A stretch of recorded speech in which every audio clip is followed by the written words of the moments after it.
Hello student, हम लोग अपने कंपटीशन के लेक्चर लगातार पढ़ रहे हैं। उसमें एक चैप्टर हमारा कंप्लीट हो गया है। आज दूसरा चैप्टर भी हमारा चल रहा है वेक्टर के बारे में, सदिश के बारे में। कुछ टॉपिक अब तक हम लोगों ने डिस्कस कर लिए हैं और आज जो टॉपिक हम लोग डिस्कस करने वाले हैं वो है सदिशों का योग, एडिशन ऑफ वेक्टर्स। वेक्टर वाले चैप्टर में यानी सदिश वाले चैप्टर में बहुत इंपॉर्टेंट टॉपिक हो जाता है। हम कहते हैं सदिशों के योग की बात करें, यानी हम देखना चाहते हैं कि हम दो सदिशों का योग किस प्रकार से कर सकते हैं। तो सबसे पहली बात तो मैंने आपसे कहा था कि सदिशों के योग से जो परिणामी राशि हमको प्राप्त होती है वो भी सदिश होती है। लास्ट लेक्चर में मैंने आपको ये भी बता दिया था कि सदिशों के योग से संबंधित 3 नियम हमको पढ़ने हैं। एक तो त्रिभुज का नियम, एक समांतर चतुर्भुज का नियम और एक बहुभुज का नियम। हमें त्रिभुज का नियम पढ़ना है, हमें समांतर चतुर्भुज का नियम पढ़ना है, हमें बहुभुज का नियम पढ़ना है। तो सबसे पहले हम लोग त्रिभुज के नियम की बात कर लेते। देखो, त्रिभुज का नियम,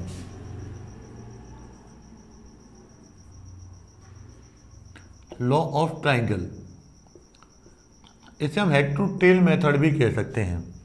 इसमें क्या है, जैसे मैं आपसे कहूं यदि किन्हीं दो सदिशों को, स्टेटमेंट बहुत सिंपल सा है, यदि किन्हीं दो सदिशों को किसी त्रिभुज की भुजाओं के द्वारा एक ही क्रम में प्रदर्शित किया जाए तो त्रिभुज की तीसरी भुजा विपरीत क्रम में उनके योग द्वारा प्राप्त परिणामी सदिश के मानवाद दिशा को बताती है। हम क्या बोलेंगे, यदि किसी त्रिभुज की भुजाओं द्वारा दो सदिशों को एक ही क्रम में प्रदर्शित किया जाए तो त्रिभुज की तीसरी भुजा विपरीत क्रम में उनके योग द्वारा प्राप्त परिणामी सदिश के मानवा दिशा को बताती है। जैसे मैं आपसे कहूं कि भाई एक मेरे पास ये सदिश हो गया ए सदिश, दूसरा मैंने क्या ले लिया, दूसरा मैंने बी वेक्टर ले लिया बी सदिश। अब देखो, इसको मैंने त्रिभुज की दो भुजाओं के द्वारा एक ही क्रम में प्रदर्शित कर दिया है। ये इस सदिश के सिर पर मैंने दूसरे की पूंछ को रख दिया है।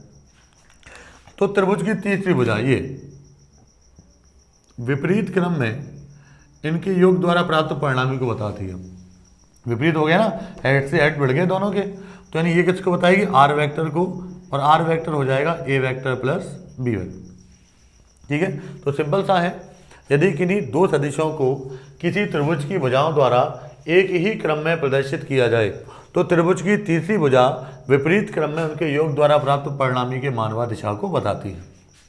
दूसरा देखिए, इसको मैं थोड़ा आपको समझाता हूँ, बहुत अच्छी तरह समझना। जैसे ये रहा ए वेक्टर और ये रहा बी वेक्टर। मेरे पास ये ए सदिश है और ये बी सदिश है। मुझे ए वेक्टर और बी वेक्टर का योग करना है। योग करना है तो मैं क्या करूँगा, ए के सिर पर बी की पूंछ को रख दूंगा। जैसे मुझे ए वेक्टर प्लस बी वेक्टर करना है, तो ये रहा ए वेक्टर। अब बी वेक्टर को देखो, ऐसे ले गया, ऐसे ले गया, ऐसे ले आया। मैंने कहा था किसी सदिश को अगर उसके समांतर विस्थापित करें तो सदिश में कोई भी परिवर्तन नहीं आता। ए वेक्टर के ऊपर बी वेक्टर की पूंछ आ गई, ये हो गया हमारा आर वेक्टर, और आर वेक्टर क्या आएगा, ए वेक्टर प्लस बी वेक्टर। मैं आपको एक चीज़ दिखाना चाह रहा हूँ कि आप चाहे ए वेक्टर प्लस बी वेक्टर करें, चाहे बी वेक्टर प्लस ए वेक्टर करें, रिजल्ट दोनों का सेम आता है। यानी इससे कोई फर्क नहीं पड़ता अगर आप क्रम को परिवर्तित भी कर देते हैं, चाहे आपको a vector plus B vector करना पड़े, चाहे आपको बी वेक्टर प्लस ए वेक्टर करें, आप दोनों का रिजल्ट कैसा आएगा, सेम। अब देखिए जरा, अब मैं बी वेक्टर में ए वेक्टर का ऐड करूँगा। यहाँ देखना, ये बी वेक्टर हो गया, बी वेक्टर के सिर पे ए वेक्टर की पूंछ, ये ए वेक्टर हो गया। अब ये हो गया दोनों का परिणाम यानी आर वेक्टर, और इस समय जो आर वेक्टर होगा वो होगा बी वेक्टर प्लस ए वेक्टर। अब आप जरा देखिए, यहाँ पर आर वेक्टर को देखो, यहाँ पर आर को देखो, दोनों के परिमाण जैसे आ रहे हैं, दोनों की दिशाएं एक जैसी आ रही हैं। इसका मतलब सदिश योग इस पर डिपेंड नहीं करता कि आप ए वेक्टर प्लस बी वेक्टर कर रहे हैं या बी वेक्टर प्लस ए वेक्टर कर रहे हैं। दोनों परिस्थितियों में आपका आंसर कैसा आता है, समान आता है। यानी a vector plus B vector बराबर किसके हो जाएगा, बी वेक्टर प्लस ए वेक्टर। तो हम जरा सदिशों के योग के त्रिभुज के नियम का स्टेटमेंट देखना चाहते थे। तो मैंने कहा यदि किन्हीं दो सदिशों को किसी त्रिभुज की भुजाओं के द्वारा एक ही क्रम में प्रदर्शित किया जाए तो त्रिभुज की तीसरी भुजा विपरीत क्रम में उनके योग द्वारा प्राप्त परिणामी सदिश के मानवा दिशा को बताती है। यह है सदिशों के योग का त्रिभुज नियम। अब जरा हम देखेंगे सदिशों के योग के समांतर चतुर्भुज का नियम यानी लॉ ऑफ पैरेललोग्राम। ठीक है, समझना अच्छी तरह से। हम पढ़ेंगे सदिशों के योग के समांतर चतुर्भुज का नियम यानी लॉ ऑफ पैरेललोग्राम।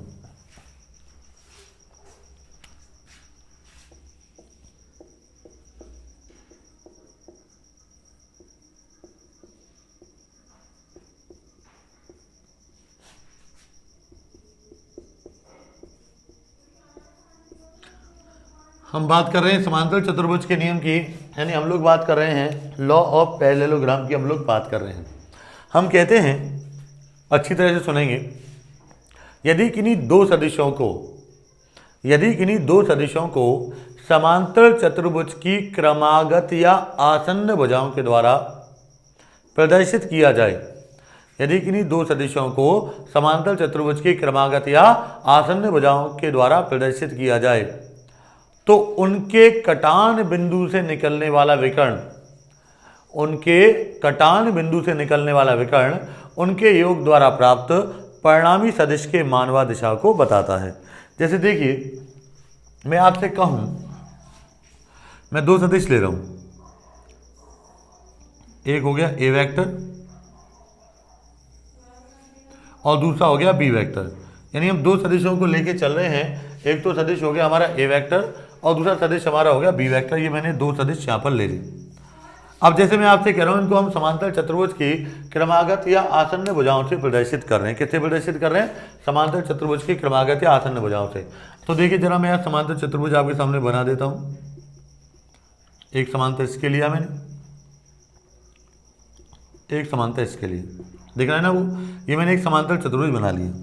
तो हम कहते हैं यदि किन्हीं दो सदिशों को हम समांतर चतुर्भुज की क्रमागत या आसन्न भुजाओं से प्रदर्शित करें, यानी ये क्या होगी, इसकी आसन्न भुजाएं होगी, तो इन दोनों के कटान बिंदु, ये कटान बिंदु हो गया, इन दोनों के कटान बिंदु से निकलने वाला विकर्ण इनके योग द्वारा प्राप्त परिणामी सदिश के मान व दिशा को बताता है। तो आर वेक्टर बराबर हो जाएगा ए vector plus B vector. Repeat कर रहा हूँ, यदि हम किन्हीं दो सदिशों को समांतर चतुर्भुज की क्रमागत या आसन्न भुजाओं से प्रदर्शित करें, जैसे आपने ए वेक्टर और बी वेक्टर को दिखाया है, तो उनके कटान बिंदु से निकलने वाला विकर्ण इनके योग द्वारा प्राप्त परिणामी सदिश के मान व दिशा को बताता है। अब सुनना, क्योंकि मैं आप फॉर्मूला बताऊंगा, फॉर्मूले के ऊपर बहुत इंपॉर्टेंट क्वेश्चन आते हैं, बहुत अच्छी तरह से आप सुनेंगे। मैं आपसे कहूँ कि ये जो ए वेक्टर और बी वेक्टर दोनों सदिश हैं, इनके मध्य कोण मैंने मान लिया थीटा है और परिणामी सदिश के द्वारा ए वेक्टर की दिशा से बनाया गया कोण अल्फा है।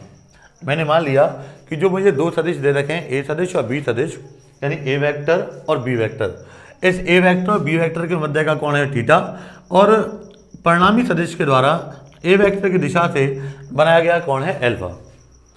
अब आपने देखा जैसे बी वेक्टर है तो इसको भी मैं बी वेक्टर कह सकता हूँ ना, तो उस कंडीशन में देखिए मैं यहाँ से यहाँ लंब डाल देता हूँ।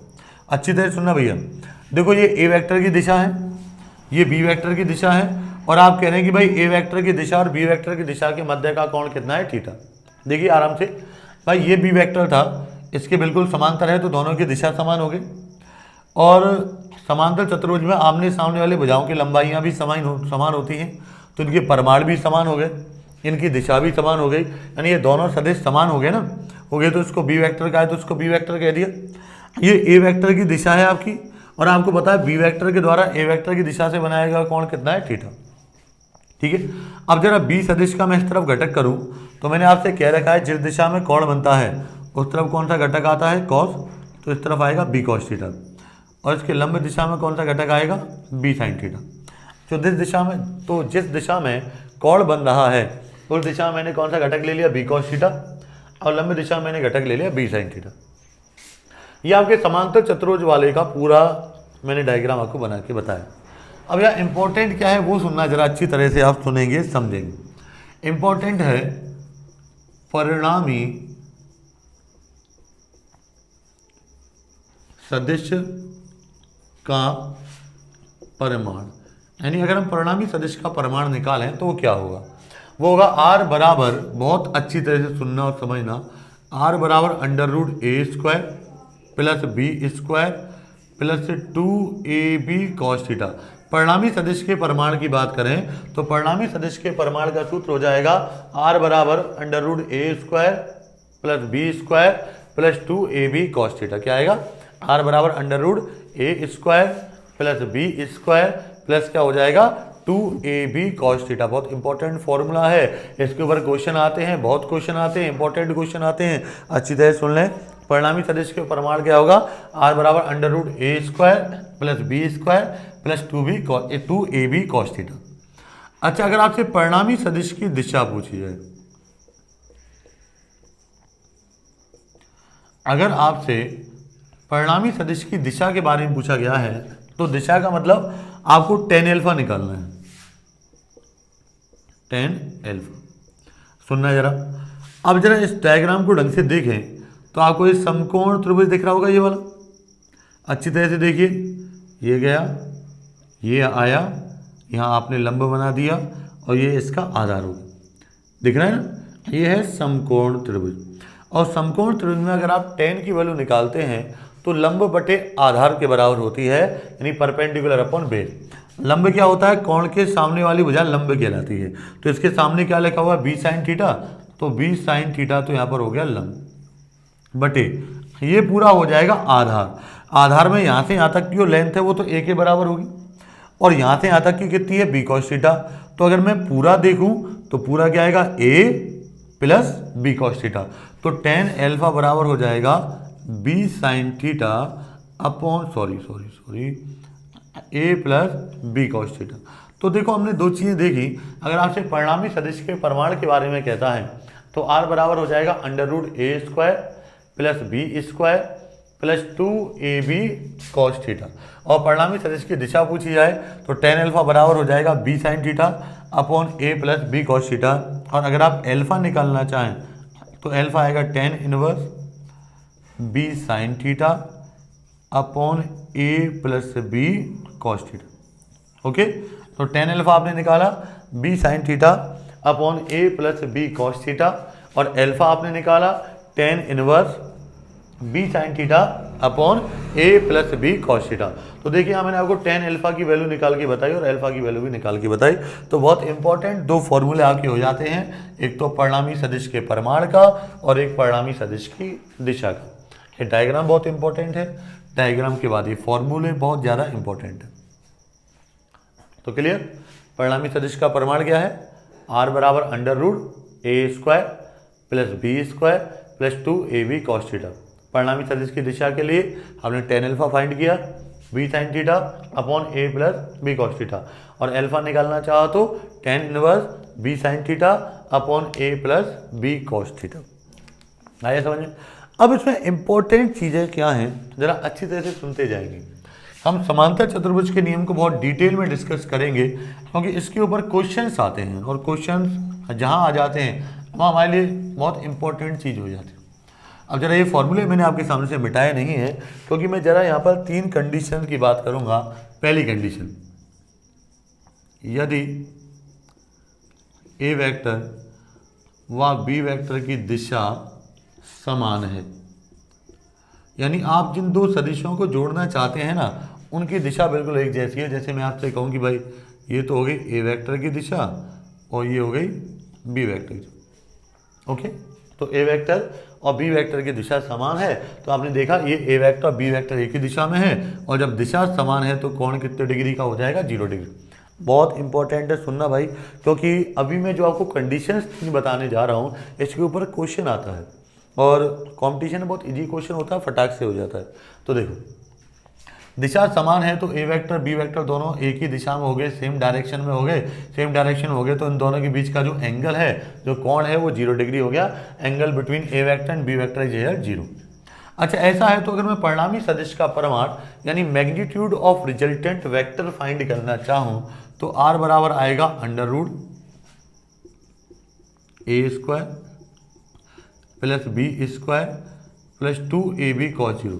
आप सब लोग जानते हैं cos 0 की वैल्यू 1 होती है, तो r बराबर आ जाएगा under root A square plus B square plus 2ab। A square plus B square plus 2ab, इसको आप a plus B whole square कह सकते हैं। आपने ऊपर अंडर रूट लगा रखा है, आप इसका अंडर रूट लेंगे, वर्गमूल लेंगे, तो ये स्क्वायर का चिन्ह हट जाएगा। तो उस कंडीशन में मेरे पास आएगा r बराबर a प्लस बी और ये मैक्सिमम मान होता है अधिकतम। यानी दो सदिशों के योग का जो अधिकतम मान होता है वो r बराबर a प्लस बी के बराबर होता है। आपको अगर दो सदिश दे दिए गए हैं, उनके प्रमाण दे दिए गए हैं और आपसे अधिकतम मान के बारे में पूछा गया है, तो बहुत ज़्यादा समय खराब ना करते हुए, बहुत ज़्यादा दिमाग ना लगाते हुए आप सीधा कर देंगे r बराबर a प्लस बी। और एक ऐसी वैल्यू को बताएगा, इसकी मैक्सिमम वैल्यू है, मैक्सिमम बहुत इंपॉर्टेंट है। यानी सदिशों के योग का अधिकतम मान कितना हो सकता है, r बराबर a प्लस बी हो सकता है। बहुत इंपॉर्टेंट है, बहुत ज़्यादा। अच्छा देखो, अब जरा यहाँ दिशा की बात करें। दिशा निकालने भैया, tan alpha equal to b sine 0 upon a plus b cos 0। तो tan अल्फा बी साइन 0 की वैल्यू 0 और a प्लस कॉस 0 की वैल्यू 1, लेकिन 0 को किसी से डिवाइड करेंगे तो 0, और tan अल्फा में आप जानते हैं tan 0 की वैल्यू 0 होती है, तो अल्फा बराबर कितना आ जाएगा, 0 डिग्री। यानी परिणामी सदिश ए वेक्टर की दिशा से 0 डिग्री का कोण बनाएगा, यानी वो उसी दिशा में होगा जिस दिशा में आपका ए वेक्टर है। तो देखो जरा परिणामी सदिश में ड्रॉ करो, ये हो गया मेरा आर वेक्टर। तो देखिए आर वेक्टर ए वेक्टर और बी वेक्टर के योग के बराबर है, तो दोनों की लंबाई को जोड़ के भैया पूरी लंबाई मैंने यहाँ कर दी है, लेंथ पूरी कर दी है। और देखो आप बिल्कुल ए वेक्टर की दिशा में ही मिल रहा है। तो यहाँ दो इंपॉर्टेंट चीज़ें आ जाती हैं। अगर दो सदिश एक ही दिशा में होते हैं तो उस समय उनका जो परिणामी है वो दोनों के योग के बराबर होता है, आर बराबर ए प्लस बी, और ये इनका अधिकतम मान होता है। दूसरी इंपॉर्टेंट बात, यहाँ पर जो परिणामी सदिश द्वारा ए वेक्टर की दिशा से बनाए गए कोण की बात करते हैं, तो ए वेक्टर की दिशा से बनाया गया कोण यहाँ पर कितने डिग्री हो जाता है, 0 डिग्री हो जाता है। यानी परिणामी सदिश आपका ए सदिश की दिशा में ही मिलता है।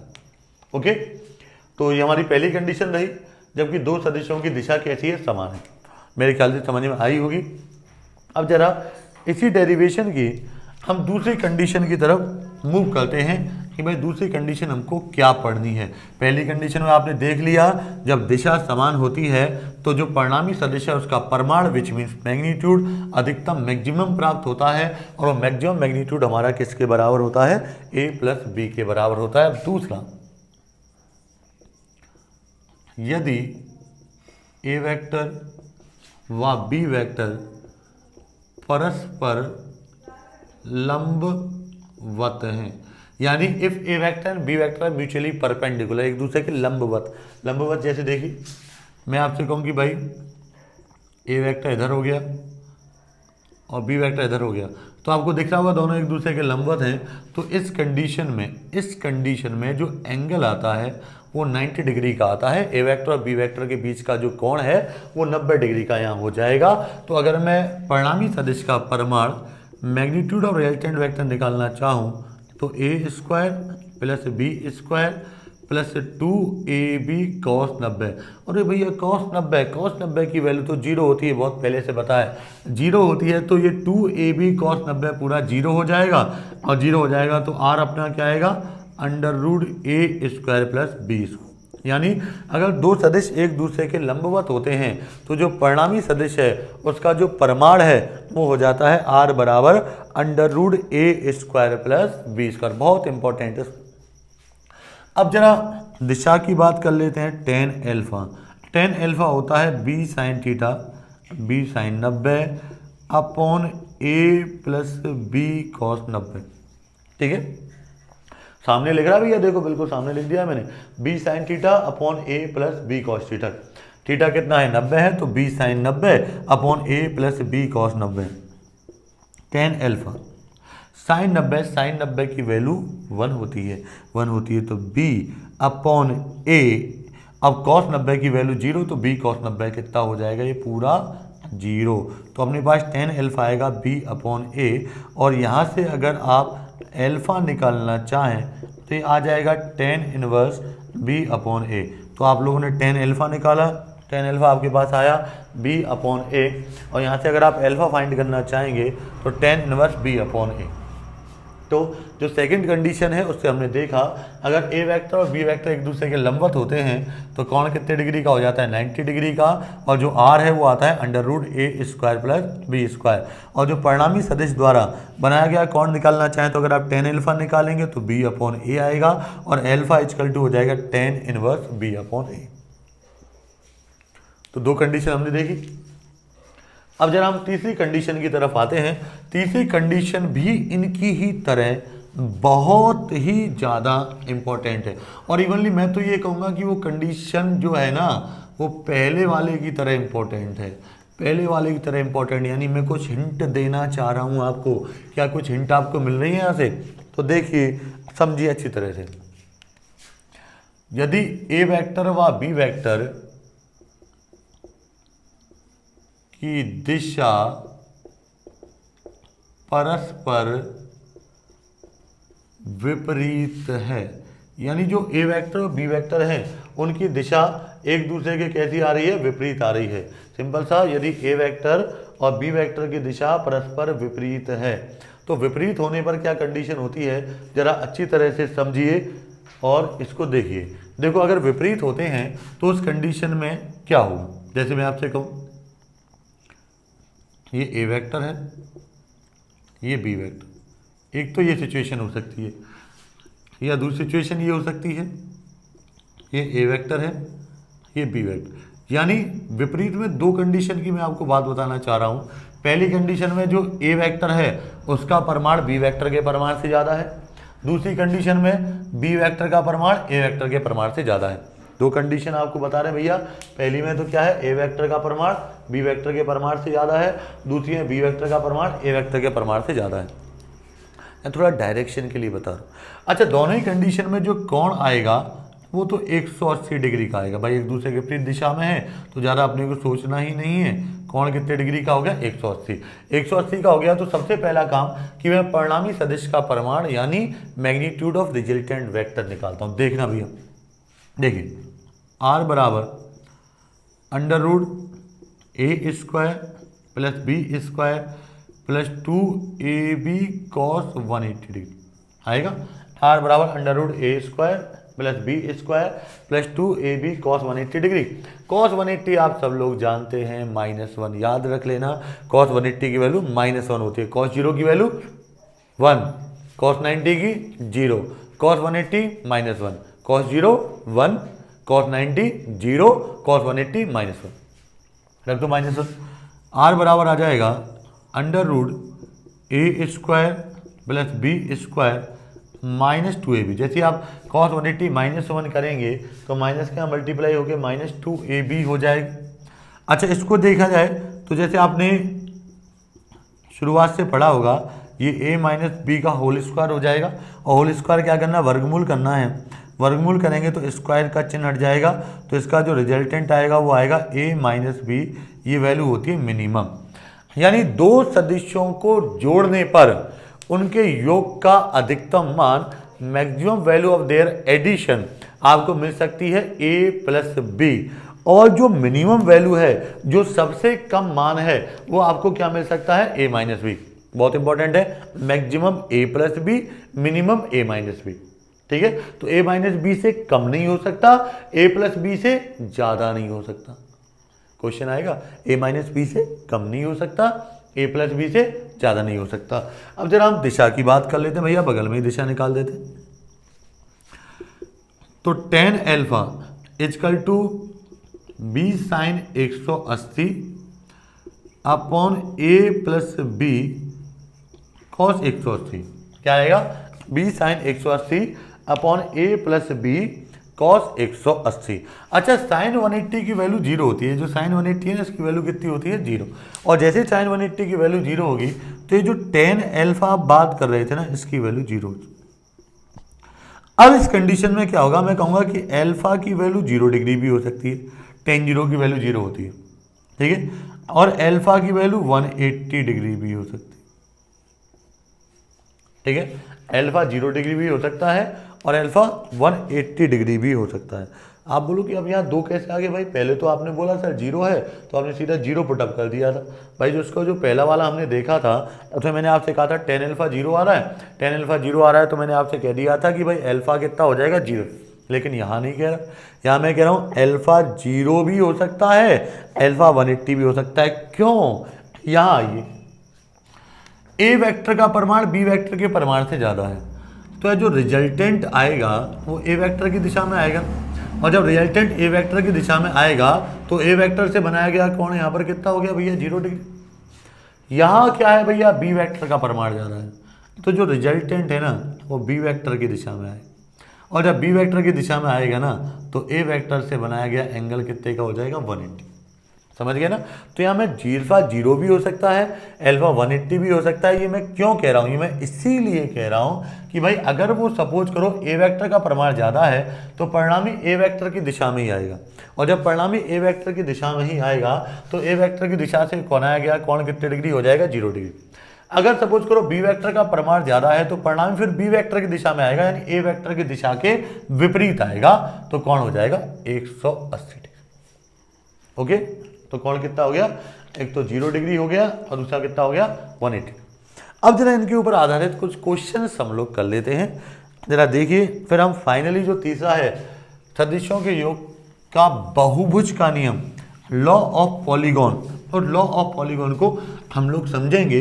लेकिन उससे पहले बिफोर दैट हम जरा कुछ क्वेश्चंस कर लेते हैं भैया, देखते हैं कि हमारा आंसर क्या आता है। देखिए पहला क्वेश्चन मैं आपसे कहता हूं,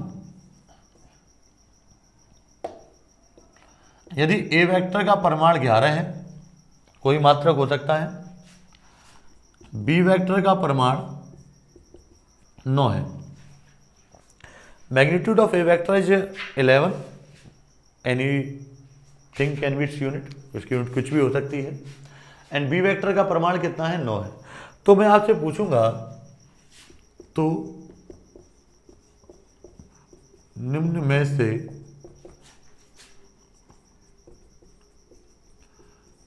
कौन सा मान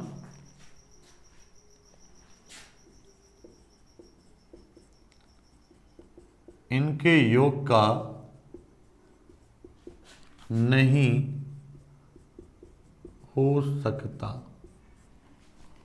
यदि ए वेक्टर बराबर 11 है और बी वेक्टर बराबर 9 है तो निम्न में से कौन सा मान इनके योग का नहीं हो सकता। योग means a vector plus B vector के मैग्नीट्यूड की बात कर, ठीक है। ऑप्शन लिख रहा हूं, देखते हैं ना भैया 6, सेकेंड ऑप्शन में लिख रहा हूं 15, थर्ड ऑप्शन में लिख रहा हूं 1, फोर्थ ऑप्शन में लिख रहा हूं 19। यानी मैंने आपको यह 4 ऑप्शन दिए हैं। सबसे पहले मैंने दिया है कि ए वेक्टर का परिमाण तो कितना है 11 है, बी वेक्टर का परिमाण कितना है 9 है, तो निम्न में से जो मैंने वैल्यूज दिए हैं इनमें से कौन सा मान इनके योग का नहीं हो सकता। यानी a vector plus B vector के परिमाण के बारे में बात कर रहे हैं। अब सुने, आपको इन्हें ऑप्शन दे दिए, 6 दे दिया, 15 दे दिया, 1 दे दिया, 19 दे दिया। अभी अभी मैंने आपको बताया था जब आप दो सदिशों को जोड़ते हैं, जब आप दो सदिशों को जोड़ते हैं तो उनके योग का जो अधिकतम मान होता है वो अधिकतम मान बराबर होता है a प्लस बी के, यानी 11 प्लस 9 20। यानी आंसर हमारा 20 से ऊपर नहीं जा सकता। चलो ठीक है, मिनिमम मान यानी न्यूनतम मान होता है a माइनस बी के बराबर, यानी 11 माइनस 9 2। तो इनके जो योग के मान है ना वो 2 और 20 के बीच के सब होंगे। 2 भी होगा, 3 भी होगा, 4 भी होगा, 5 भी होगा, 6 भी होगा, 7 भी होगा, 8 भी होगा, 9 भी होगा, 10 भी होगा, 11 12 13 14 15 16 17 18 19 20। लेकिन 2 से कम नहीं हो सकता और 20 से ज़्यादा नहीं हो सकता। तो ज़रा देखिए, 6 2 के और 20 के बीच में आ रहा है, हो सकता है, क्वाइट ऑब्वियस, नो प्रॉब्लम। 15 भी 2 और 20 के बीच में आ सकता है, हो सकता है। 1 तो 2 से कम हो गया, यानी अवर करेक्ट आंसर क्या हो जाएगा 1 हो जाएगा। यानी इन दोनों के योग का एक मान कभी भी नहीं हो सकता, 19 भी हो सकता है, क्योंकि ये भी 2 और 20 के बीच में आ रहा है। तो इस तरह के क्वेश्चन बहुत पूछे जाते हैं। तो आप सिंपल कह सकते हैं इनके योग द्वारा प्राप्त परिणामी क्या नहीं हो सकता। तो आपको मालूम है हम क्या करेंगे, अधिकतम मान निकालेंगे, न्यूनतम मान निकालेंगे। अधिकतम मान आपने देखा 11 + 9 20 हो गया, न्यूनतम आपने देखा 11 - 9 2 हो गया। तो 2 और 20 के बीच की सारी वैल्यूज आपको मिल सकती हैं। 2 से कम नहीं मिल सकती और 20 से ज़्यादा नहीं मिल सकती। तो आपने यहाँ ऑप्शन देखा, यहाँ ऑप्शन जो थर्ड था हमारा, जिसमें एक आंसर दे रखा था, वो 2 से कम की वैल्यू आ रही थी, तो उसका होना किसी भी कंडीशन में यहाँ पर पॉसिबल नहीं है। ओके, एक और क्वेश्चन देखिए, क्लियर, समझ गए ना। तो आपको क्या करना है, मैक्सिमम निकालना है, मिनिमम निकालना है, और देख लेना है कि मैक्सिमम और मिनिमम के बीच की सारी वैल्यूज पॉसिबल है। मैक्सिमम से बड़ी वैल्यू या मिनिमम से छोटी वैल्यू या पॉसिबल नहीं। अगला क्वेश्चन देखते हैं।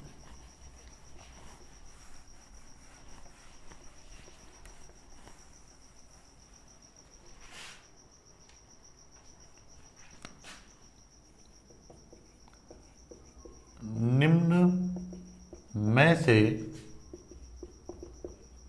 कौन सा युग्म दो सदिश व उनके परिणामी का नहीं हो सकता। यानी निम्न में से कौन सा युग्म है जो कि दो सदिश और उनके परिणामी का नहीं हो सकता। यानी इसमें दो सदिश आ रहे हो, उनका परिणामी आ रहा हो, ऐसा पॉसिबल नहीं। अब मैं जरा आपके सामने ऑप्शन लिखने जा रहा हूं और ऑप्शन की बेसिस पर आप आइडेंटिफाई करना और आइडेंटिफाई करके मुझे वैल्यू बताना। देखना भाई, पहला जो मैं आपको ऑप्शन यहाँ दे रहा हूँ, ऑप्शन को बहुत अच्छी तरह से आपको समझना है। 12, 5 और 9। सेकंड सुनना भैया अच्छी तरह से, 10, 15, 7। तीसरा 3, 12 और चलो इसको कर देते हैं 15, 14 कर देते, फोर्थ 14 है, ठीक। फोर्थ हम देते हैं 7,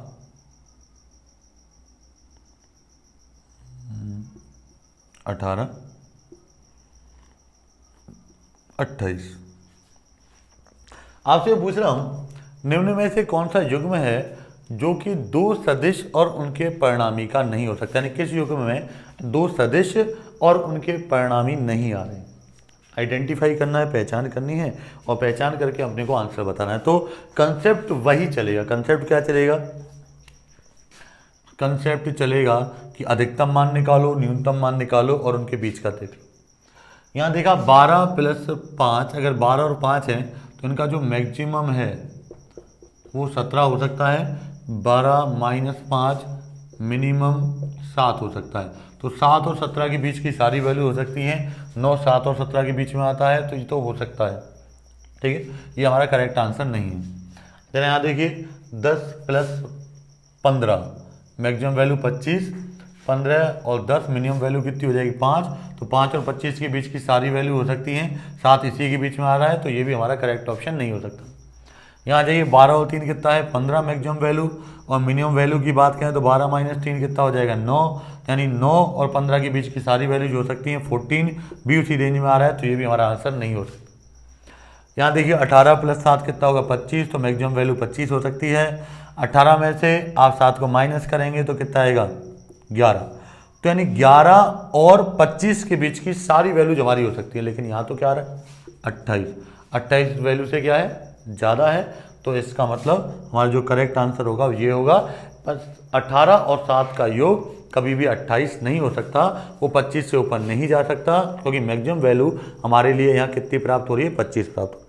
तो आपसे पूछा गया है कि दिए गए कौन सा युग्म दो सदिश और उनके परिणामी का नहीं हो सकता। तो आपने आइडेंटिफाई कर लिया, कंसेप्ट वही है, मैक्सिमम मान निकाला, मिनिमम मान निकाला। तो आपने मैक्सिमम निकाल के देखा, मिनिमम निकाल के देखा, और बाद में इस वैल्यूज को आपने यहाँ पर क्या कर दिया सॉल्व कर। आया समझ में? तो आपने देखा कि भाई ये जो 28 है ना वो मैक्सिमम से भी ज़्यादा आ रहा है, और क्योंकि 28 यहाँ पर इसके मैक्सिमम वैल्यू से भी ज़्यादा आ रहा है तो इनके योग का जो परिणामी है वो 28 यानी 28 कभी भी नहीं हो सकता। समझे? थोड़े कुछ और क्वेश्चंस हम लोग सॉल्व करते हैं। देखिए जरा इसको थोड़ा आगे ले जाते हैं।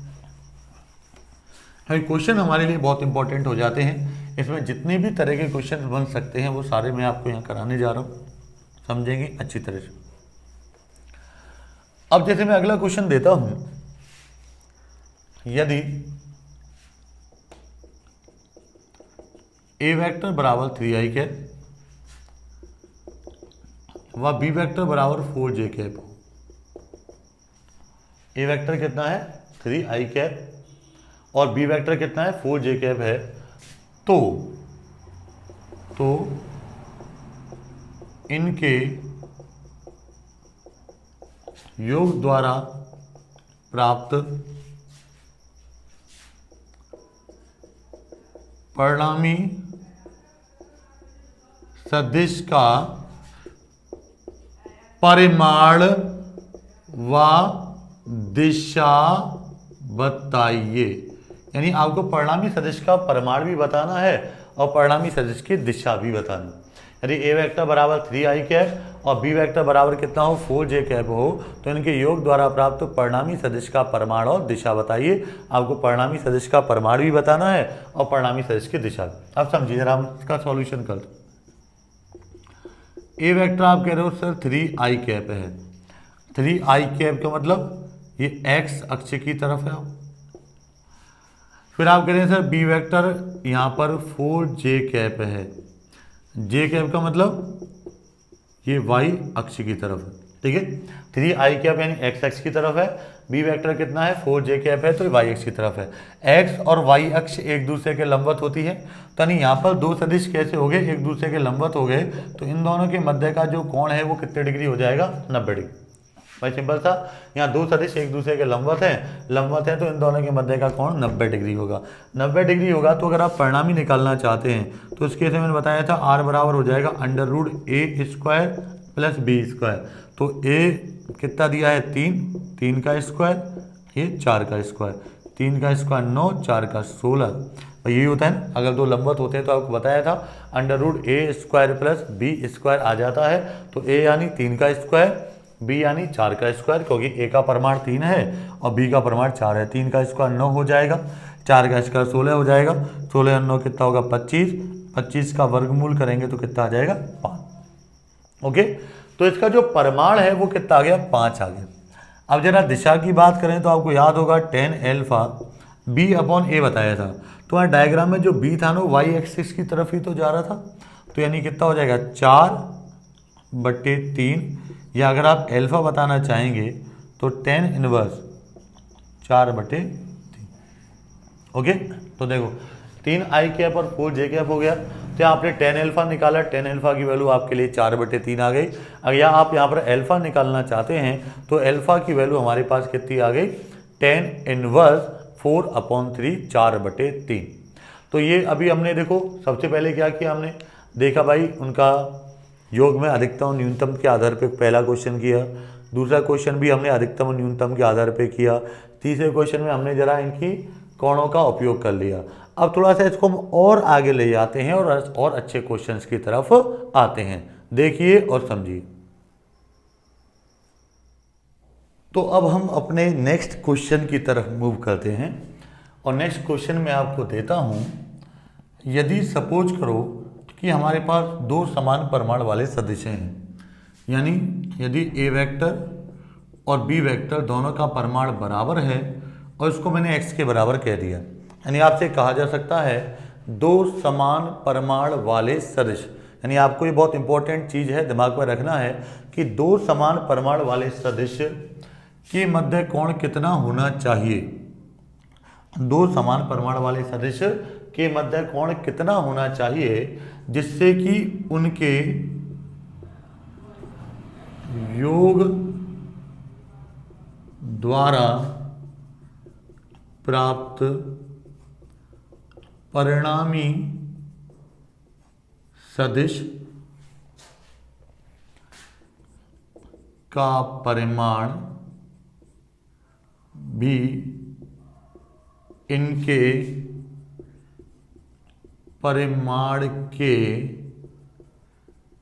समान हो। यानी क्वेश्चन बहुत सिंपल सा है, दो समान परिमाण वाले सदिशों के मध्य कोण कितना होना चाहिए जिससे कि इनके योग द्वारा प्राप्त परिणामी सदिश का परिमाण भी इनके परिमाण के समान ही प्राप्त हो।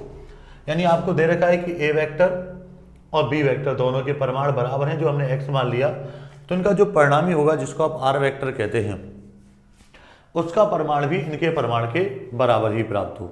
यानी देखो हमने भी ये दिया है सिचुएशन में कि भाई ए वेक्टर का परिमाण बराबर बी वेक्टर का परिमाण बराबर आर वेक्टर का परिमाण बराबर कितना होगा एक्स। यानी मैं सबके परिमाण बराबर कर दिए, ए का परिमाण, बी का परिमाण, आर का परिमाण, सबका परिमाण कितना हो गया, एक्स हो गया। Magnitude of a vector, magnitude of b vector and magnitude of r vector. तो अगर हम देखें तो परिमाण का सूत्र आपने देखा है अंडर रूट ए square plus B square plus 2ab cos theta, ये होता है ना। आर बराबर होता है अंडर रूट ए square plus B square plus 2ab cos theta.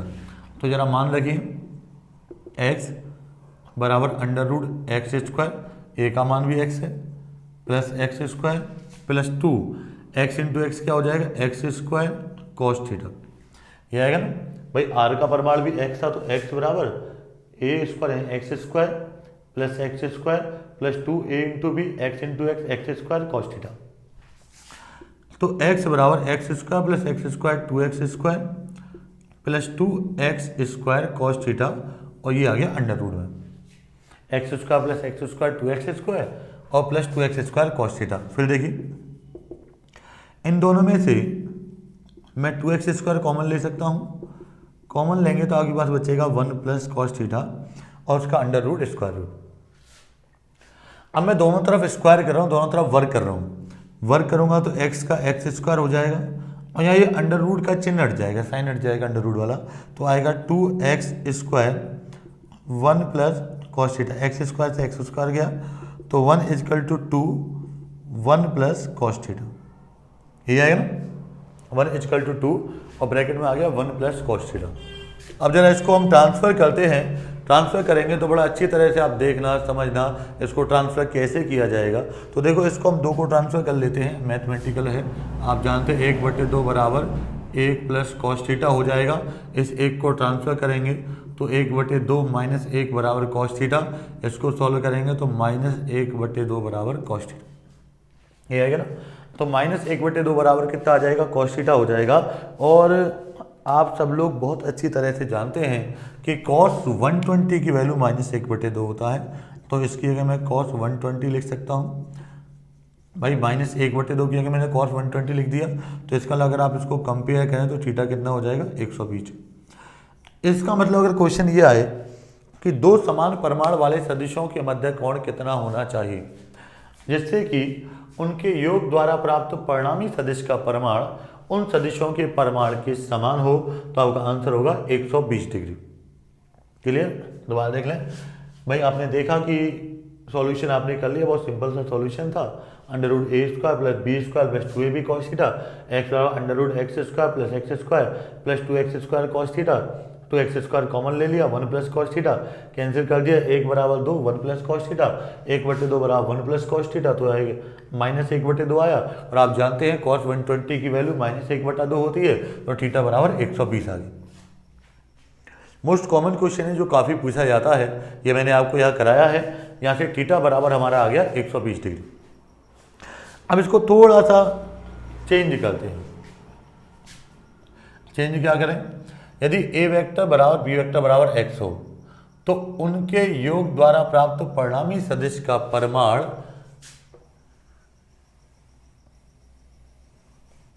इसको जरा मिटा देते हैं, इनके योग द्वारा प्राप्त परिणामी सदिश का परिमाण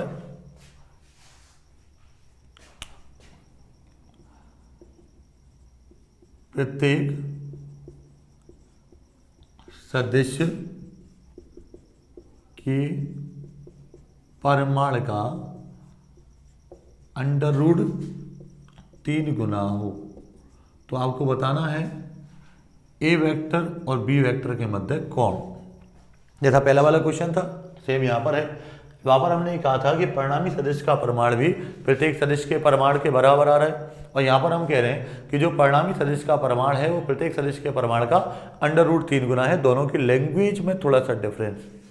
तो देखते जरा यहाँ पर क्या कहा जा रहा है। ये तो आपको गिवन फैक्ट है कि ए वेक्टर का परिमाण और बी वेक्टर का परिमाण बराबर है, ये एक्स के है, और आपको ये दिया गया है जो परिणामी सदिश आर वेक्टर का परिमाण है वो प्रत्येक सदिश के परिमाण का अंडर रूट 3 गुना है, यानी अंडर रूट 3x होगी। सिंपल सा। अब फॉर्मूला हमारे पास है, जरा यूज करते हैं। आर बराबर आएगा अंडर रूट ए square plus B square plus 2ab cos theta. R बराबर हो गया अंडर रूट ए square plus B square plus 2ab cos theta. अच्छा अब देखो जरा ए आर का वैल्यू रखते हैं सबसे पहले under root 3x under root A square. A की वैल्यू x है तो एक्स स्क्वायर प्लस क्या आएगा x square plus 2x square cos theta. Same वैसा ही क्वेश्चन है, कोई ज़्यादा दिमाग लगाने की जरूरत नहीं है। तो under root 3x x square plus x square 2x square plus 2x square cos theta under root. फिर आ जाएगा अंडर रूट 3x, दोनों में से आप 2x स्क्वायर कॉमन ले लेंगे 1 प्लस कॉस थीटा। देखो बिल्कुल सेम वही क्वेश्चन किए जा रहा हूँ। अब दोनों तरफ स्क्वायर कर दूंगा तो अंडर रूट 3 का स्क्वायर 3, एक्स का एक्स स्क्वायर, ये आ जाएगा 2x square 1 plus cos theta. देखो कोई चेंज नहीं किया है मैंने, एज इट इज करता जा रहा हूँ। एक्स स्क्वायर से एक्स स्क्वायर को मैं कैंसिल कर दूंगा। जब कैंसिल करूंगा तो क्या आएगा, देखो 2 को ट्रांसफर करेंगे 3/2 equal to 1 plus cos theta. ये आएगा 3/2 equal to 1 plus cos theta. 1 को ट्रांसफर कर लीजिए 3/2 minus 1 equal to cos theta. LCM 2 हो जाएगा 3 minus 2 cos theta 1/2 equal to cos theta. और सबको मालूम है कि कॉस 60 की वैल्यू 1/2 होती है, तो जो 1/2 लिखा है इसके आगे मैंने कॉस 60 लिख दिया। और जब आप ऐसा करेंगे तो थीटा इक्वल टू आ जाएगा 60। ओके, तो 2 क्वेश्चन मैंने आपको बताए। अगर आपसे ये कहे कि परिणामी सदिश का परिमाण प्रत्येक सदिश के परिमाण के बराबर है, तो अगर आपको बराबर बताता है तो आपने आंसर निकाला था 120 डिग्री 120 डिग्री। और अगर आपसे ये कहे कि परिणामी सदिश का परिमाण प्रत्येक सदिश के परिमाण का अंडर रूट 3 गुना है, तो अभी भी आपने आंसर निकाल दिया कि आंसर कितना आता है, कोण 60 डिग्री आता है। इसमें आपको ये भी कह सकता है कि यदि ए वेक्टर और बी वेक्टर के परिमाण बराबर हैं तो उनके योग द्वारा प्राप्त परिणामी सदिश का जो परिमाण है वो प्रत्येक सदिश के परिमाण का अंडर रूट 2 गुना है, तब आपको कोण बताना है। ठीक है, अगर अंडर रूट 2 गुना हो तो क्या होगा, हेरिटेज चलेगा under root 2 under root 2 under root 2 2। अब ये 2 से 2 भी कैंसिल हो जाएगा, यहाँ पर ये तो होगा भाई, एज इट इज चलता रहा, कोई हमने चेंज नहीं किया। बट अंडर रूट 3 जहाँ था उसके आगे मैंने अंडर रूट 2 रख दिया और सॉल्व करते गए 2 से 2 कैंसिल हो गया, तो 1 इक्वल टू आ जाएगा 1 प्लस कॉस थीटा। तो cos theta equal to 1 minus 1, तो कॉस थीटा इक्वल टू कितना आएगा 0, और 0 कॉस थीटा में किसकी वैल्यू होती है, कॉस 90 की, कॉस 90 की, तो थीटा इक्वल टू आ जाएगा 90 डिग्री। तो 3 क्वेश्चन हमने कर दिए। अगर परिणामी सदिश का परिमाण प्रत्येक सदिश के परिमाण के बराबर है तो आप ये करेंगे, यानी कोण आपका 120 डिग्री आता है। चलो इसका जरा नोट सा बना देता हूँ आपके लिए मैं, जिससे आपको समझ में आ जाए, सॉल्व करने की भी ऐसी कोई रिक्वायरमेंट ना पड़े, सीधा सीधा आप सॉल्व कर दें। क्वेश्चन देखा, आंसर किया, इस तरह के जरा हम नोट बना लेते हैं छोटा सा। देखिए मैं आपसे कहूँ ए वेक्टर बराबर बी वेक्टर, ठीक है, बराबर आर वेक्टर, यानी ए सदिश का परिमाण बराबर बी सदिश के परिमाण के, और परिणामी का परिमाण भी इनके बराबर है, तो उस कंडीशन में थीटा आएगा 120 डिग्री, या इसको आप 2π/3 भी कह सकते हैं। ठीक है। अच्छा, यदि मैं आपसे कहूँ कि ए वेक्टर और बी वेक्टर का परिमाण बराबर है जो x है, और जो आर वेक्टर है उसका परिमाण इनके परिमाण का √3 गुना है, तो थीटा बराबर आ जाएगा 60 डिग्री, या आप कह सकते हैं π/3। ठीक है। तीसरा नंबर, यदि ए वेक्टर और बी वेक्टर का परिमाण बराबर है जो x है, और जो आर वेक्टर है वो √2x है, तो उस कंडीशन में थीटा हो जाएगा 90 डिग्री, या आप कह सकते हैं π/2। बहुत सिंपल है, सीधा सॉल्व कर सकते हैं, कोई ज़्यादा दिमाग लगाने की जरूरत नहीं है। आपसे कहा जाता है यदि ए वेक्टर और बी वेक्टर का परिमाण कैसा है, बराबर है, और वो परिणामी सदिश के परिमाण के भी बराबर है, यानी थीटा बराबर आर वेक्टर का परिमाण भी उतना ही आता है, तो उस कंडीशन में आप कह देंगे थीटा आपका 120 डिग्री होगा या 2π/3 होगा। अगर आप लोग बोलते हैं कि भाई ए वेक्टर और बी वेक्टर दोनों के परिमाण बराबर हैं, लेकिन जो परिणामी सदिश है उसका परिमाण इनके परिमाण का √3 गुना है, तो आपका जो एंगल है वो 60 डिग्री का हो जाएगा, या इसको आप π/3 भी कह सकते हैं। अगर ए वेक्टर और बी वेक्टर दोनों के परिमाण इक्वल हो गए, लेकिन जो परिणामी है उसका परिमाण इनके परिमाण का √2 गुना है, तो जो कोण है वो 90 डिग्री हो जाएगा, या इसको आप लोग क्या कह सकते हैं, π/2 भी कह सकते हैं। तो समझ में आया आपको? तो सदिश के ऊपर, सदिशों के योग के ऊपर आधारित जो क्वेश्चन बन सकते हैं, मैंने आपको काफ़ी क्वेश्चन करा दिए हैं। बाकी क्वेश्चंस आप लोग प्रैक्टिस करें, कोई प्रॉब्लम हो तो आप मेरे से डिस्कस करें, कमेंट बॉक्स में कमेंट करें, मैं आपको नेक्स्ट क्लास में उसे सॉल्व कराऊंगा। अब जरा हम आगे चलते हैं सदिशों के योग के। अभी मैंने आपको 2 नियम बताए थे, एक तो बताया था त्रिभुज का नियम और एक बताया था समांतर चतुर्भुज का नियम। अब जो तीसरा नियम हमारा रह गया है वो है सदिशों के योग के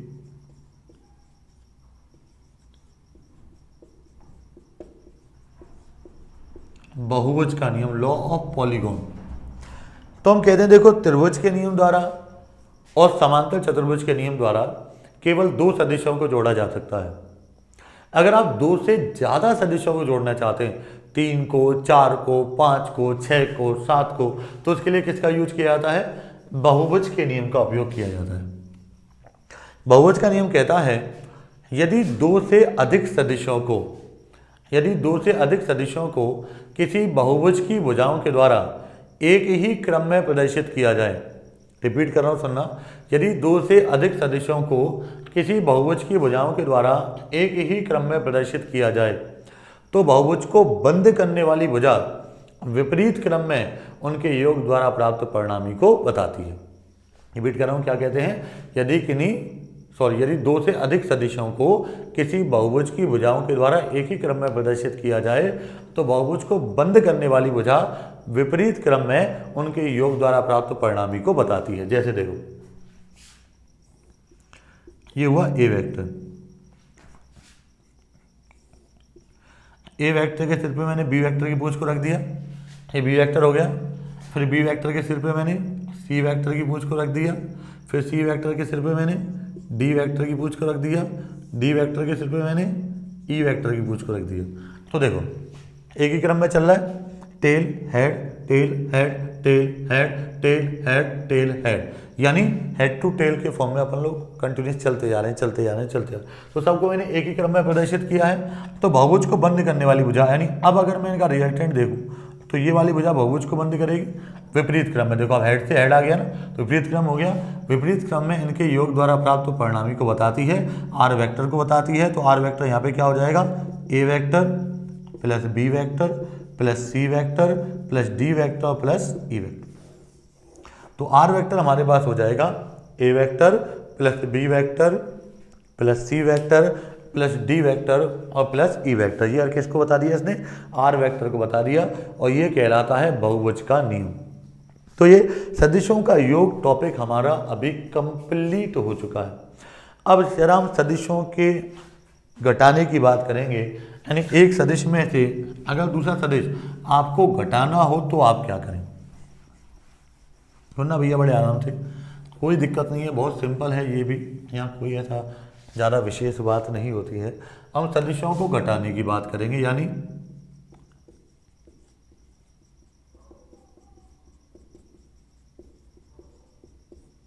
सदिशों को घटाना देख लेते हैं। सदिशों का व्यवकलन भी कहते हैं। तो जैसे मैं आपसे कहूँ, सपोज करो आपको a vector minus b vector करना है। अभी तक आपने a vector plus B vector किया था, हम करेंगे a vector minus b vector. तो हम कहते हैं a vector minus b vector से तात्पर्य है, यानी a vector minus b vector means a vector में माइनस बी वेक्टर को जोड़ना। ठीक है, तो हम क्या कहते हैं, a vector minus b vector से तात्पर्य है ए वेक्टर में बी वेक्टर के विपरीत या ऋणात्मक सदिश को जोड़ना। यानी यहाँ पर भी योग ही है एक तरह से, लेकिन क्या है, बी की जगह आप किसको ऐड करेंगे, माइनस बी को ऐड करेंगे। तो a vector minus b vector से तात्पर्य है ए वेक्टर में बी वेक्टर के विपरीत या ऋणात्मक सदिश को जोड़ना। जैसे देखो, ये रहा भैया आपका ए वेक्टर। ओके, अब आप क्या करना चाह रहे हैं, ए वेक्टर में बी वेक्टर, ये रहा। मैं आपसे कहूं कि भाई ए वेक्टर और बी वेक्टर के मध्य कोण कितना है, थीटा है। तो अगर मैं ए वेक्टर माइनस बी वेक्टर निकालना चाहता हूं, तो a vector minus b vector निकालने के लिए सबसे पहले मुझे माइनस बी वेक्टर निकालना पड़ेगा। मैंने कहा वेक्टर में माइनस का मतलब क्या होता है, विपरीत दिशा। यानी कहीं वेक्टर आप कर रहे हैं और वेक्टर में कहीं ऋणात्मक चिन्ह आ गया है, माइनस आ गया है, तो माइनस का मतलब यहाँ पर क्या हो जाता है कि दिशा आपने क्या कर दी है, विपरीत कर दी है। तो अगर आपको माइनस बी वेक्टर निकालना है तो माइनस बी वेक्टर के लिए क्या करेंगे, इसकी दिशा विपरीत कर देंगे, और दिशा विपरीत करने पर ये क्या मिल गया आपको, माइनस बी वेक्टर। अब आप जरा देखिए, मैं कहूँ ये एंगल थीटा था, तो ये 180 माइनस थीटा हो जाएगा। भाई एक रेखा पर बनने वाला पूरा कोण 180 का होता है, उसमें से थीटा हो गया, तो ये क्या हो जाएगा, 180 माइनस थीटा। तो अगर मैं यहाँ वो फॉर्मूला लगाऊं एडिशन वाला जो आपने लगाया था, तो आर बराबर आएगा a square plus B square plus 2ab cos 180 minus theta. ये तो आएगा, आर बराबर हो जाएगा अंडर रूट ए square plus B square plus 2ab cos 180 minus theta.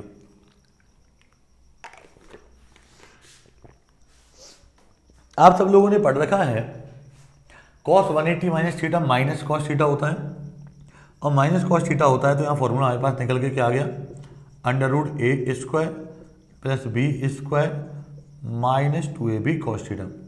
क्यों, क्योंकि जो कॉस 180 माइनस थीटा लिखा हुआ था ना, इस कॉस 180 माइनस थीटा की जगह मैंने माइनस कॉस थीटा लिख दिया, और जैसे मैंने माइनस कॉस थीटा लिखा है तो आर बराबर मेरे पास आ गया अंडर रूट ए square plus B square minus 2ab cos theta. तो जब आपने सदिशों का योग किया था, एडिशन किया था, तो एक बार फॉर्मूला आया था r equal to under root A square plus B square plus 2ab cos theta.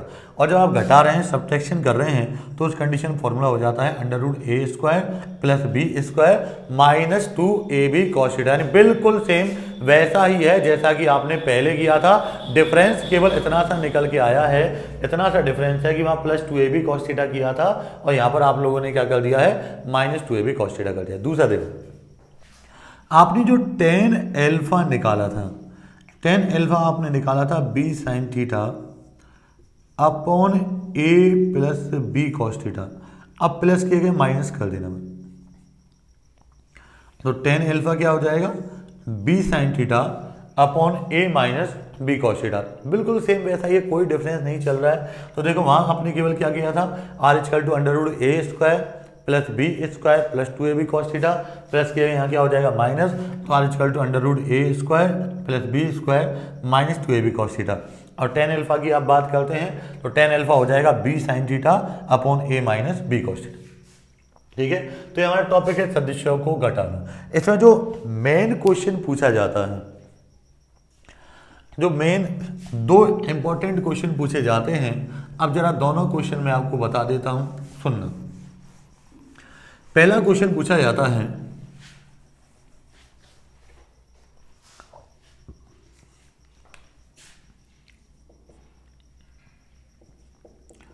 दो सदिशों के मध्य, उनको ए वेक्टर बी वेक्टर मान लिया,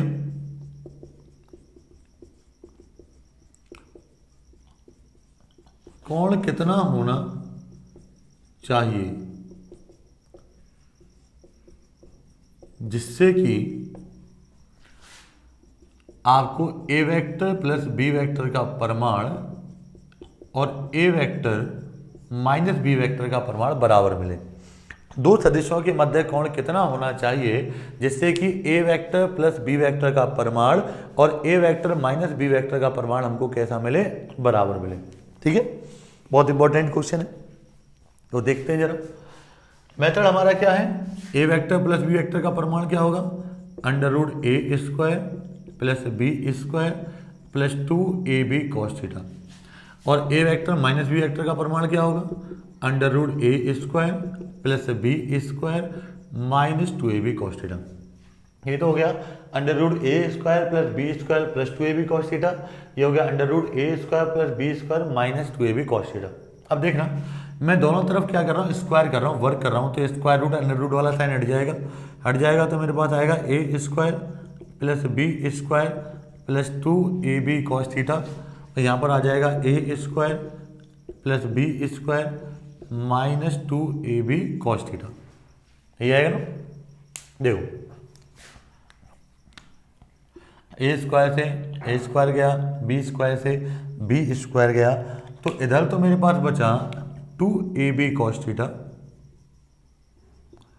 और इधर बचा माइनस 2ab cos थीटा।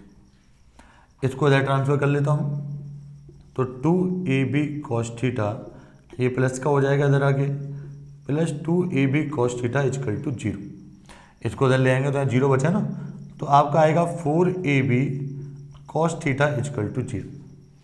ये आएगा 4ab cos theta equal to 0। तो अगर यहाँ से देखा जाए तो इस विच मीन्स 4 cos थीटा कितना हो गया, 0 हो गया। भाई आप ऐसे भी देखो तो आपको सिंपल बताता हूँ, 4ab को ट्रांसफर करो 0/4ab 0 आएगा, तो मतलब ही नहीं, तो cos थीटा कितना हो गया, 0। अच्छा cos थीटा में 0 किसकी वैल्यू होती है, आप सब बच्चों को पता है, cos 90 की वैल्यू होती है, यानी cos 90 कितना होता है, 0। तो ये cos थीटा बराबर 0 लिखा हुआ है, तो 0 की जगह मैं cos 90 भी लिख सकता हूँ, और जब मैं cos 90 लिख दूंगा तो इससे मेरे पास रिजल्ट आ जाएगा, यहाँ थीटा बराबर हो जाएगा 90 डिग्री, या आप कह सकते हैं π/2। इसका मतलब क्या है कि दो सदिशों के मध्य कोण अगर 90 डिग्री होता है तो उस कंडीशन में ए वेक्टर प्लस बी वेक्टर का परिमाण और a vector minus b vector का परिमाण समान आता है। वो चुटकी वाला क्वेश्चन था, आया नहीं आया समझ, फटाफट बताइए, आ गया ना समझ में। तो a vector plus B vector का परिमाण बराबर a vector minus b vector का परिमाण, हमने दोनों को बराबर किया, अंडर रूट ए square plus B square plus 2ab cos theta, under root ए square plus B square minus 2ab cos theta. दोनों तरफ मैंने स्क्वायर कर लिया, ए स्क्वायर से ए स्क्वायर गया, बी स्क्वायर से बी स्क्वायर गया, 2ab cos theta minus 2ab cos theta transfer कर लिया, तो 4ab cos theta 0, cos theta 0, cos theta यानी थीटा कितना हो गया, 90 डिग्री या π/2। तो दो सदिशों के मध्य कोण अगर 90 डिग्री या π/2 होता है तो उस केस में आप कह सकते हैं कि ए वेक्टर प्लस बी वेक्टर का परिमाण बराबर a vector minus b vector के परिमाण के हो। अब सुनना एक और क्वेश्चन। अब इस क्वेश्चन को मैं सॉल्व नहीं करूंगा, मैंने आपको जो नोट लिखाए थे ना अभी थोड़ी देर पहले, 3 नोट बताए थे आपको, उस नोट का यूज करके फटाक से सॉल्व कर दूंगा। नोट क्या थे कि अगर परिणामी सदिश का परिमाण प्रत्येक सदिश के परिमाण के बराबर हो तो कोण 120 डिग्री का, परिणामी सदिश का परिमाण प्रत्येक सदिश के परिमाण का अंडर रूट 3 गुना हो तो कोण 60 डिग्री का, परिणामी सदिश का परिमाण प्रत्येक सदिश के परिमाण का अंडर रूट 2 गुना हो तो कोण 90 डिग्री का। ये पता ही थे। अब मैं क्वेश्चन कहता हूं, यदि दो सदिशों के परिमाण बराबर हैं, ए वेक्टर का परिमाण और बी वेक्टर का परिमाण बराबर है, वो x है, तथा जो ए वेक्टर प्लस बी वेक्टर है ना उसका परिमाण भी x है। दो समान परिमाण वाले सदिश हैं और उनके योग द्वारा प्राप्त परिणामी का परिमाण भी इन सदिशों के परिमाण के बराबर है, तो a vector minus b vector का परिमाण बताइए। अब ये भी मैंने आपको बताया था कि घटाने का मतलब क्या है,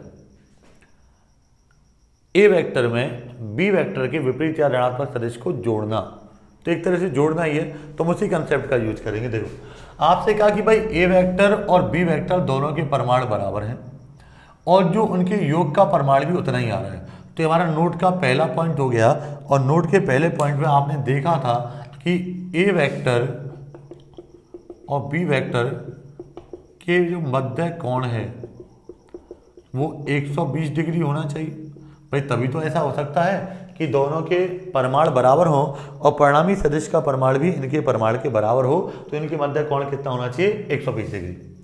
अच्छा 120 होना चाहिए, तो इसका मतलब ए वेक्टर व माइनस बी वेक्टर के मध्य कोण,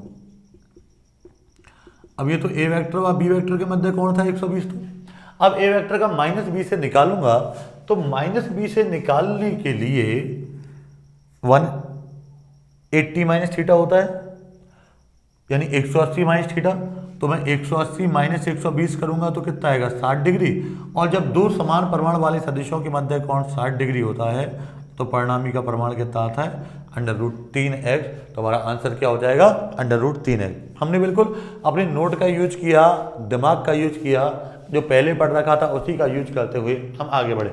हमने देखा कि भाई हमने पढ़ा है कि दो समान परिमाण वाले सदिशों के मध्य कोण अगर 120 डिग्री हो तो परिणामी सदिश का परिमाण भी उनके परिमाण के बराबर आता है, तो परिणामी सदिश का परिमाण भी, क्योंकि यहाँ x था तो अपने को a vector minus b vector निकालना था, तो मैंने देखा जब b वेक्टर से 120 यानी 120 डिग्री का कोण बना रहा है तो माइनस बी वेक्टर से 60 डिग्री का कोण बनाएगा, और जब 60 डिग्री का कोण होता है तो हमारा आंसर आता है √3x। तो सदिशों के योग और सदिशों के अंतर के जितने भी क्वेश्चन थे मैंने आपको काफ़ी क्वेश्चन कराए हैं, बाकी क्वेश्चंस की प्रैक्टिस आपको करनी है, और प्रैक्टिस करने के बाद अगर कोई डाउट आपको आता है तो पूछना है। अब सदिश वाले चैप्टर में हमारे दो टॉपिक रह गए हैं, मेनली एक ही टॉपिक है सदिशों का गुणनफल, वो दो प्रकार का होगा, सदिशों का सदिश गुणनफल और सदिशों का अदिश गुणनफल। तो जो नेक्स्ट वीडियो मेरी आने वाली है उसमें मैं इन दोनों टॉपिक को कवर करा के सदिश चैप्टर को कंप्लीट करा दूँ।